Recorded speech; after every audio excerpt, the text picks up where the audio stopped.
Morning, ladies and gentlemen. Today we have gathered here to discuss Arshad Waheed's novel, Other Days. Arshad Waheed has translated works of Gabriel Garcia Marquez and Milan Kundera in Urdu. He wrote his first novel, Guman, in 1995. Other Days, by the way, I want to share with the audience that recently Other Days has been awarded the Best English Novel for the year 2021 by the Pakistan Academy of Letters. So the story of the novel spans over nearly 3.5 decades. So it begins in the late 60s, and then the novel takes you to the Zia's dictatorial regime. And the latter half of the novel is set in the post-9/11 era. So the gist of the novel is that Sarah and Daud are the two main protagonists of this novel. They meet each other in the university, and one night while they are sitting in Daud's hostel, they are assaulted by the militant wing of a student organization, and that event changes their lives forever. Daud leaves the country, and a few years later, Sarah also follows suit. Many years later, they come back to Pakistan and they find that the society or the country that they left has transformed totally. So, Arshad, you wrote your first novel, Guman, in 1995. And then after a hiatus of almost 2.5 decades, you wrote Other Days. So please share with us the journey of writing this novel.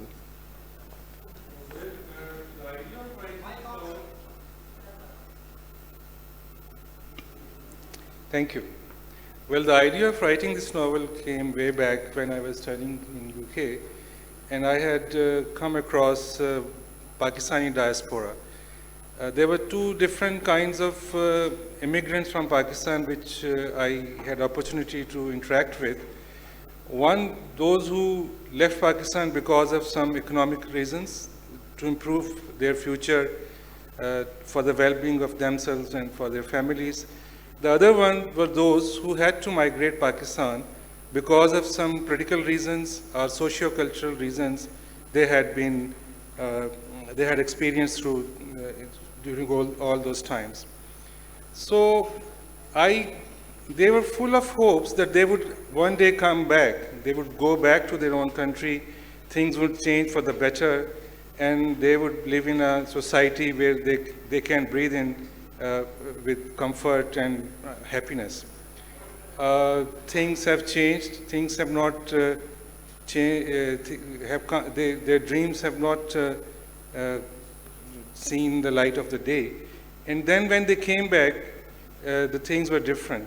So idea at the first place was meeting with those immigrants. Later, when I started writing those things, many things changed. My own worldview changed, and the characters, when they took shape in the story, they started telling their own stories. So it went a lot. I had to go through what these characters are thinking, how the circumstances have affected them.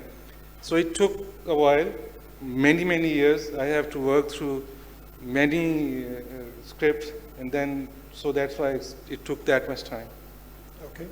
So we get to read about Heer Ranja and Mela Charaga at beating of doles at shrines, Madhulal's poetry, hippies, Madij Amjad and Miraji, study circles, well-known English songs and famous TV programs.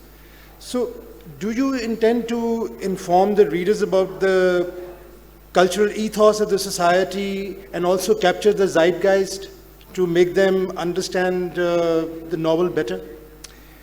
I think it's more related to capture the spirit of times. If you are writing about some characters, it's always good to put them into context of their contemporary times. How they were shaped, how their ideas were shaped, how their behaviors were shaped in particular situation. As you know, the 60s, decade of 60s and even some part of 70s, that is considered as golden decade of the last century. World was full with the socio-political movements of human liberation and all that. And I knew some people, most of the people of the left-wing politics, I mean, they were kind of bubbling with red-hot passion to paint the whole world red. And they thought that one day this world would change. In addition to that, there was also kind of influence of existential literature and rebellion, and people wanted to carve their own way as an individual. So these are the two streaks which I had to discuss in that novel. And of course, I had to use devices of cultural ethos of that time, particularly poetry and music. You know, in those days, even the nationalists were trying to reinterpret their old folklore with the focus on the contemporary ideas. So all those discussions were necessary to put context of the story and to say and to express why certain characters behaved in a certain manner. So Sara and Zafar, they work for a political organization, a leftist organization, which is supposed to, support emancipation of individuals and uphold secular values. But we see that the organization becomes very intrusive and even tries to control the personal lives of the people. So this led me to think that, how difficult it is for an organization and even an individual to extricate, himself from the clutches of the social conditioning. Well, some of the my friends are sitting here who had direct experience of those times. Tasim Rizvi Saab, Khurshid Saab, they would agree. Those were the times. Number one, the radical socialist workers, they just thought that revolution was just around the corner. As Faiz says something like, "Do char naiya par hui," or they were so certain that one day revolution would come, like "Jo wo din ke jiska vada hai" type things. But at the same time, there was also a culture of considering party as a family and considering party as mother. So you were not supposed to hide anything from the party, and you were not supposed to deviate social norms or political norms what party had dictated upon its workers or comrades. So that is why they just felt free to take advantage of this thing, and any person who they thought was not according to the lines of strict discipline of the party, because they thought since they are in confrontation with an organized state, they should also be militant, and they should also be very strong in discipline. So that is why personal life was almost denied on most of them. Yeah, okay. So Sara goes to UK and raises Sami as a single parent. So your novel beautifully captures the identity crisis of the Pakistani diaspora living in UK.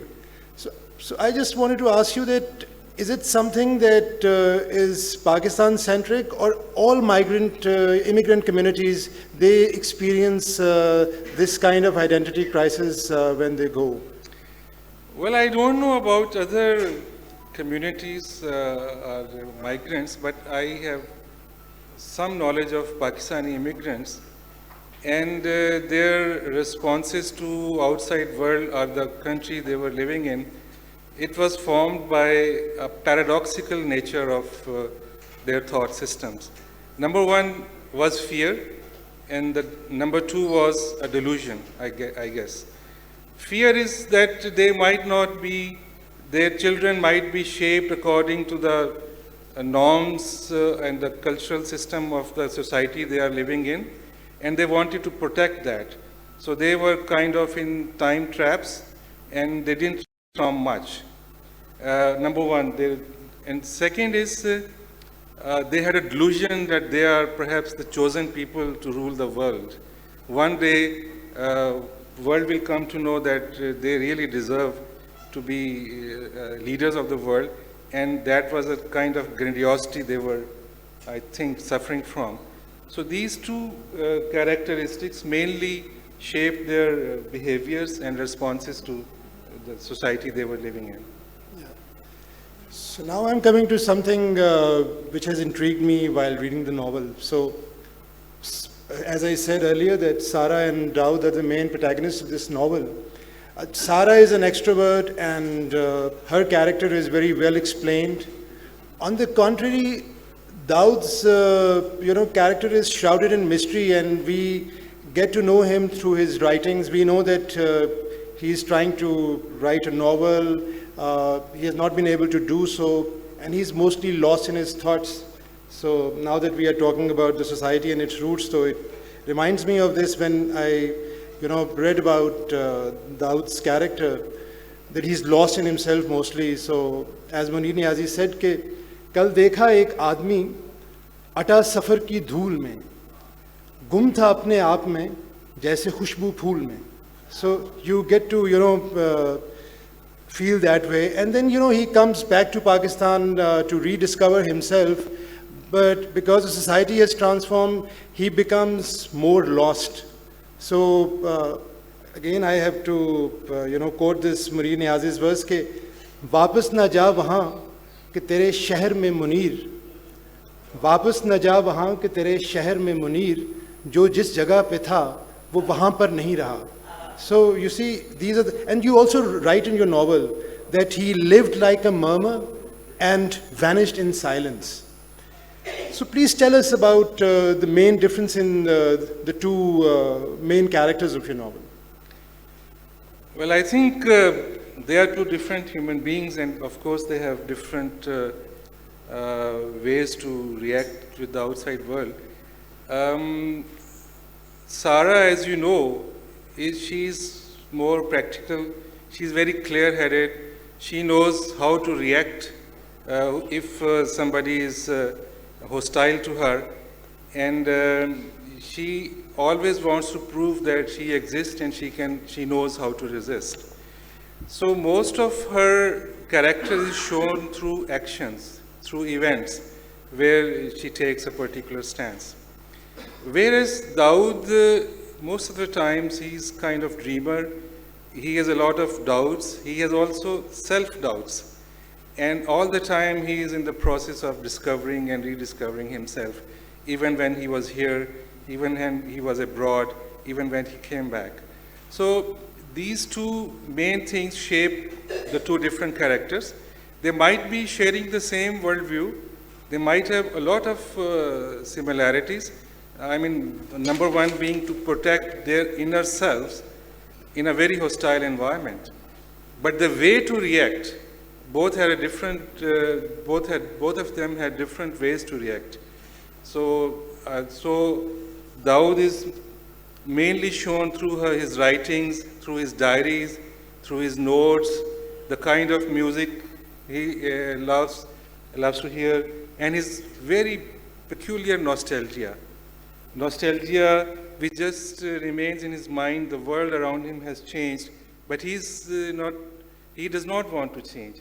He tries to interpret world as he had interpreted way back, like 30 years back when he was young, and when he was writing stories, and he wanted to write a story like Heer Waris Shah, things like that. So because they are two different characters, they are shown through different devices.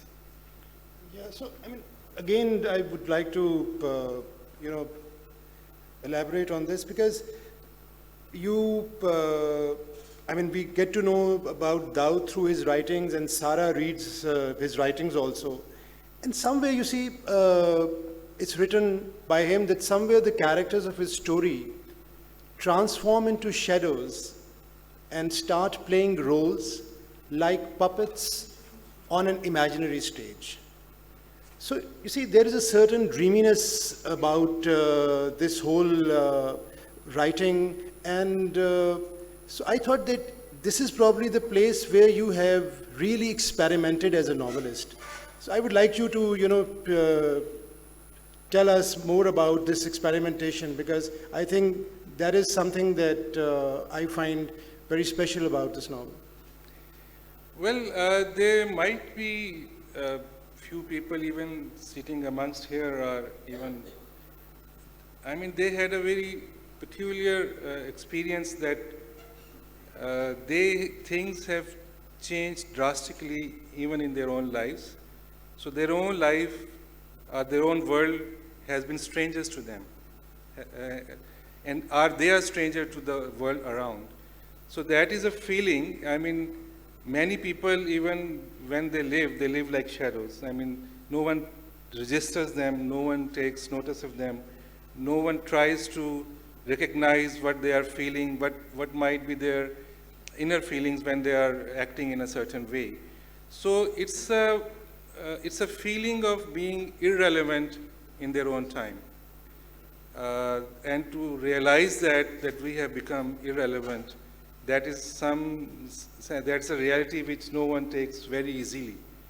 So that was the story of Daud, if I can say, that there was a world which just existed in his own mind. He has no other relations.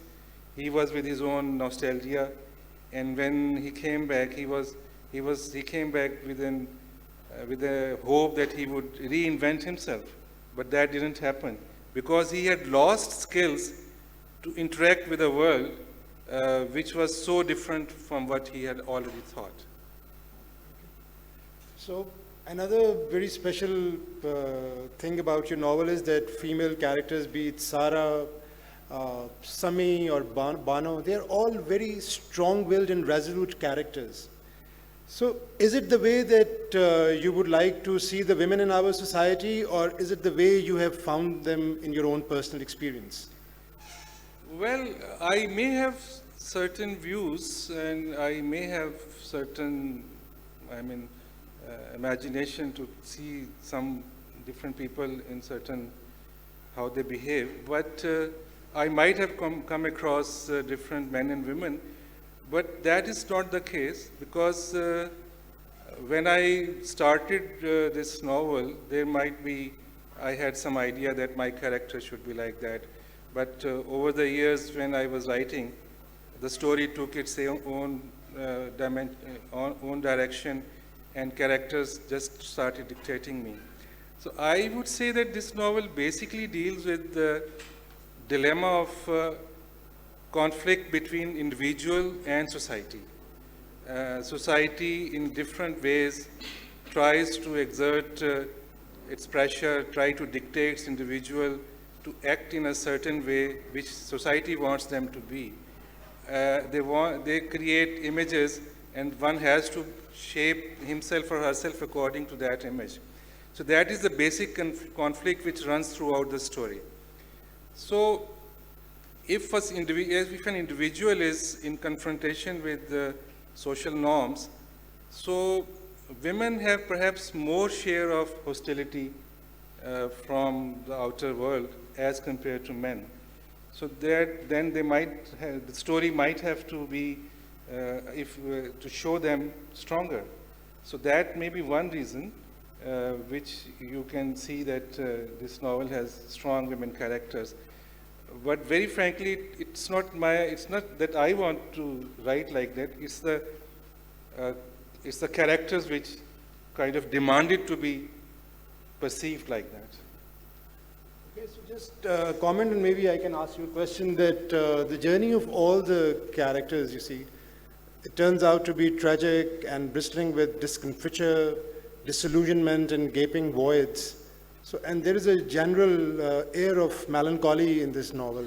So actually, when I finished reading, so it reminded me of this verse of Faiz, कि नारसाई अगर अपनी तकदीर थी, तेरी उल्फत तो अपनी ही तदबीर थी. किसको शिकवा है गर शौक के सिलसिले, हिजर की कत्ल गाहों से सब जा मिले. So,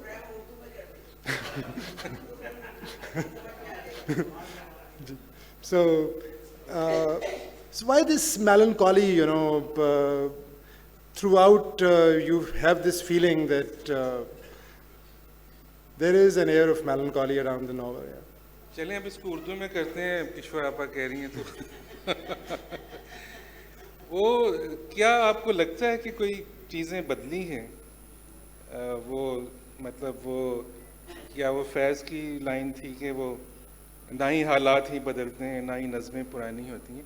मेरा ख्याल है कि all these years we have gone through, ये जितनी 6 और 7 मतलब अशरे जो गुजरे हैं, इसमें अगर बहुत आप देखें एक मेलनकली हमेशा से रही है। अगर आप उसके पोइटिक एक्सप्रेशन में देखें, मैं एक मिसाल देता हूँ कि वो जो है निसार मैं तेरी गलियों में वतन के जहाँ रस्म चली है कि कोई न सर उठा के चले, तो क्या कोई ये चीज़ बदली है? अभी तक तो नहीं बदली। मैं ये नहीं कह रहा हूँ कि कभी नहीं बदलेगी, लेकिन बहरहाल हमारी ज़िंदगियाँ इसी मेलनकली में गुजरी हैं, इसी उदासी में गुजरी हैं, इसी उम्मीद को बनाने में और उस उम्मीद को फिर बुझते हुए देखने में गुजरी हैं। तो इसमें मेरा तो कसूर नहीं है, मैंने तो जो देखा है, जो महसूस किया, उसी को लिखा।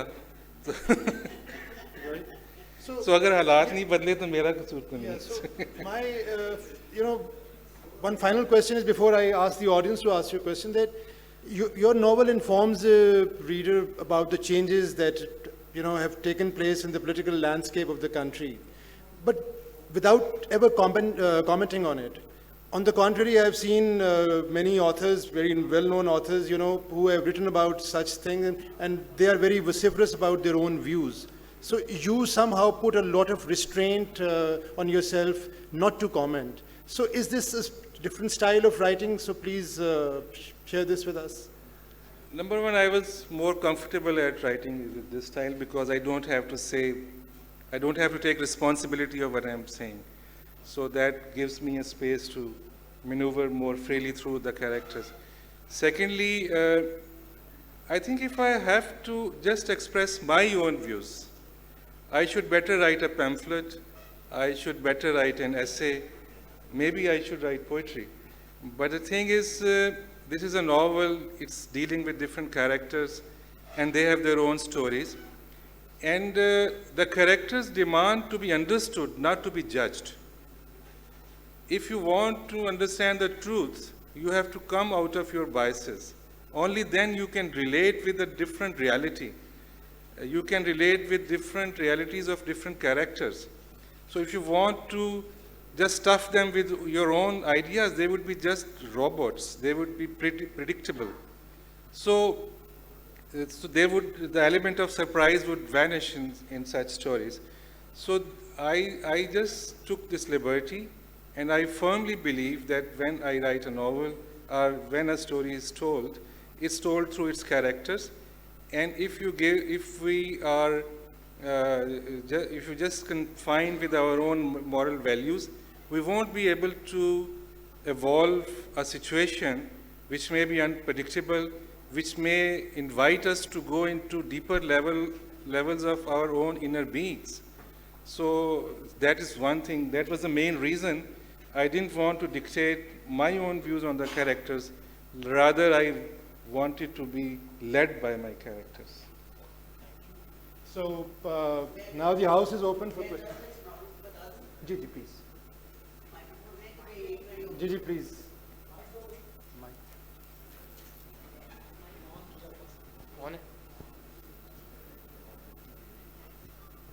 हेलो, असल में मसला ये है कि जैसे कल इफ्तिखार ने कहा था कि बहुत सारी इंग्लिश की बात ज़रा सी उर्दू हो जाए तो समझ में आ जाती है।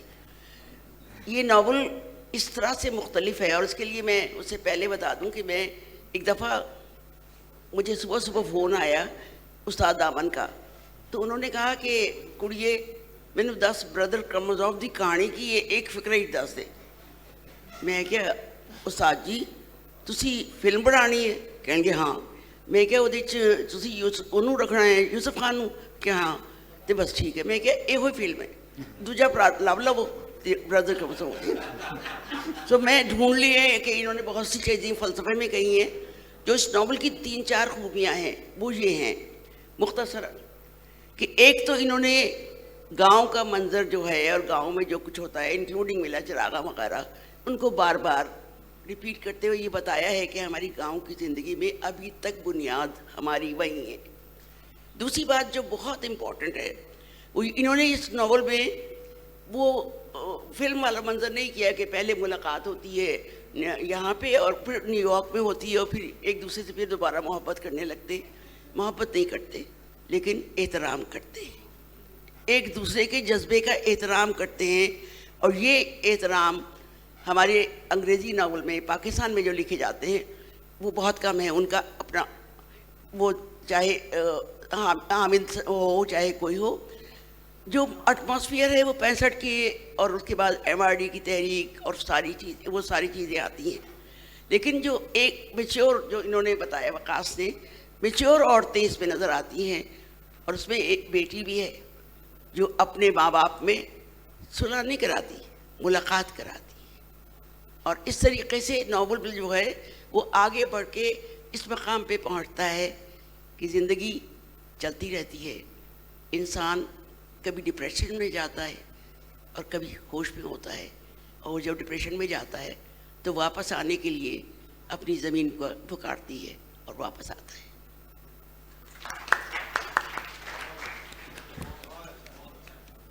میرے خیال ہم جو آدھا گھنٹہ بولتے رہے آپ نے ہم سے دیکھا. اینڈ جسٹ تھوڑا سا ایڈ کرنا چاہوں جو انہوں نے کہا کہ وہ جو آپس میں ملتے ہیں اس طرح کی سو کالڈ رومانس شروع نہیں ہوتا. سو وہ ہم نے سوچا دے ور پارٹنرز ان ہیوملیشن. تو اس ڈیکڈ میں جو ان کے ساتھ ہیوملیشن ہوئی دونوں کے ساتھ, دے ور اسالٹیڈ, اور جو انہوں نے فزیکل اور مینٹل ٹارچر سہا, تو وہ ایک بانڈ تھا. That is also a very strong bond which connects people. So وہ رسپیکٹ بھی اس لیے کرتے ہیں, اور دوسرا یہ کہ ورلڈ ویو کوئی اور شیئر کرنے والا بھی نہیں ان کے علاوہ. ہیوملیشن کا جو ایکسپیرینس ہے وہ ان کا ایک بانڈ ہے سر. وہ جو تاریک راہوں میں مارے گئے نا, وہ بعد میں ابھی بیٹھے ہیں. Please, any questions? جی please. Just a comment. جی کشور آپا والی اور آپ کی بات میں تھوڑا سا اضافہ کرنا چاہوں گی کہ وہ احترام اور اکٹھے ہیوملیشن برداشت کرنے کے علاوہ شناخت بھی ہے. جب ہم ایک دوسرے کو جانتے ہیں تو ضروری نہیں ہوتا کہ وہ محبت ہی کی طرف سفر ہو. اور ایک اور کامنٹ کرنا چاہوں گی کہ آپ شاعری مت کیجیے, آپ ناولسٹ ہی ہیں. لوگ سنتے زیادہ شاعری کو ہیں.